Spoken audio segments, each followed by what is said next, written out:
Make sure you guys hit the subscribe button if you guys are enjoying the content that we're throwing up. And make sure you guys hit the like button if you enjoy the video. And yeah, let's begin.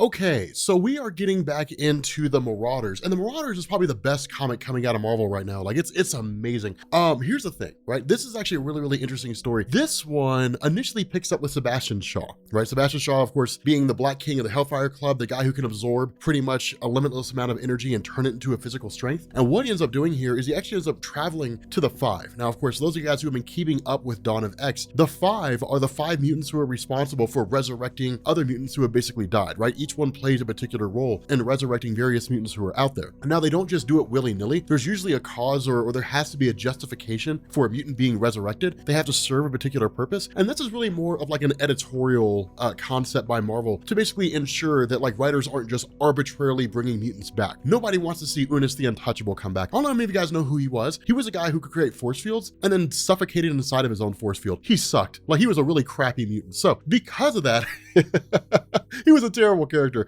Because of that, what we end up finding out here is that the Five, at the request of Sebastian Shaw, have resurrected Shinobi Shaw. Now, I don't know if you guys know who he is. Shinobi Shaw is basically like the illegitimate son of Sebastian, and he has the ability to increase or decrease his density, right? So he can be like Kitty Pryde and make himself intangible, or he can make himself super durable, like super dense and almost indestructible, right? So he's like Vision in that regard. The funny thing about this is that the way this plays out, or at least the way this goes down, is the questions asked by Sebastian Shaw: will Shinobi remember anything, right? Anything basically leading up to the time in which he died. And the response of the Five is, well, he shouldn't, but there's a possibility that he might. It really just depends, right? So one of the things that this shows here is that when a character is resurrected or a character is brought back, if their memories weren't stored inside Cerebro, there's no way to guarantee what they will and won't remember. Presumably, if their memories were stored inside Cerebro, what they could do is engineer their memories. So they come back, but don't remember certain things, which is actually a really cool concept that could be used if it's done properly in Marvel Comics. But the reason why this matters is because the first thing Shinobi asks Shaw is, how did I get here? And Shaw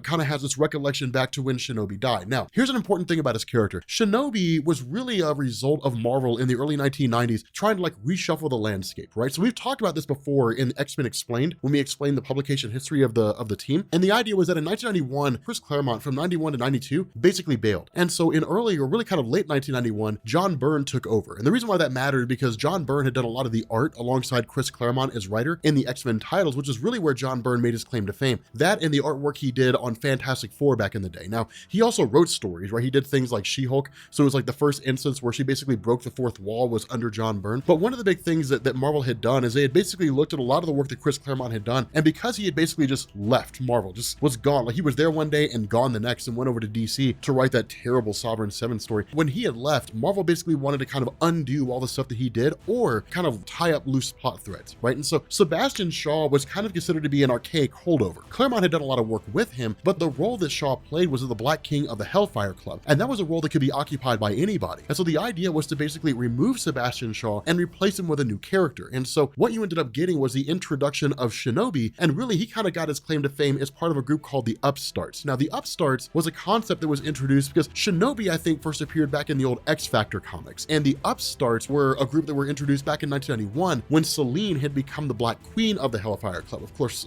Selene being a character who she was basically 10,000 years old. She'd been around for a long time. And by snaking her way in there, what she wanted to do was basically create her own inner circle. And so she had gotten with a guy called the Games Master and basically had him track down and gather together a whole bunch of different mutants. And what they would do is kill as many other mutants as they possibly could, and then they would be awarded points. The result was that in Uncanny X-Men issue number 282, you ended up having Sebastian Shaw, who was killed, or at least supposedly killed by Shinobi. Now, it didn't play out. Sebastian Shaw actually ended up surviving the whole ordeal. And Shinobi, because of the fact that by the time he got into the mid-1990s, Marvel was struggling, a lot of the plot threads that were there from John Byrne ended up being either picked up or abandoned by Scott Lobdell and a few other writers. And so by the time he got into like the late 1990s, Shinobi was just a character who was there. He did a few things here and there, but none of them were nearly as significant as what Sebastian Shaw had done. And so the result of that is that Shinobi just kind of free flowed and kind of graduated and sort of existed over time until you got to Craig Kyle with X and Acrocia. Necrotia. Now, Shinobi had been killed by that point, and the result was that during Ex Necrotia, because what you had was Selene returning and basically having this transmode virus, which could essentially resurrect the dead, what she did is she brought back Shinobi, and then Shinobi returned to the landscape yet again. Of course, he went after Sebastian Shaw, a few things went down. Then you go into Matt Rosenberg's Uncanny X-Men run volume 5 in 2018 and early 2019, and then basically you get to issue number 20, and Shinobi ends up running his hand through his head and killing himself. And so that's basically why Shinobi ended up dying. More or less Shinobi explained in like 3 or 4 minutes, right? I mean, I don't know if his character really warrants a full-on explanation because he's not really that significant. What I've told you I think is good enough to really understand his character, but that's why he's here. But the idea behind Sebastian Shaw is to see whether or not Shinobi really remembers everything that's basically gone down. And the result is that Shinobi does, right? I mean, Shinobi tried to actually take over Sebastian Shaw's role as the Black King at one point in time, and I think he almost succeeded, but he basically been gunning after his father for quite some time, right? Trying to kill Sebastian Shaw for quite some time, and resurrecting and coming back and saying, well, I still want to kill my dad, indicates that, of course, he basically remembers all those various things that have gone on between the two of them. But the animosity between the two really seems to have been quelled for the time being. And the reason why is because what ends up happening here is, one, Sebastian Shaw basically has Shinobi put on a red suit. Now, this matters if you've been following Marauders, because what we found out is that originally Sebastian Shaw was the one who was going to appoint the Red Queen or the Red King. Now, his pick, of course, was going to be Shinobi, but by virtue of some telepathic finagling and basically some just good old-fashioned hard work by Emma Frost, she ended up being the one to secure that position, and Kitty Pryde ended up becoming the Red Queen. Of course, Kitty Pryde being the Pirate Queen, right? The Pirate Queen of the X-Men. And so it's cool. I think that's a really cool name, right? Like the Pirate Queen of Krakoa. That's a badass name.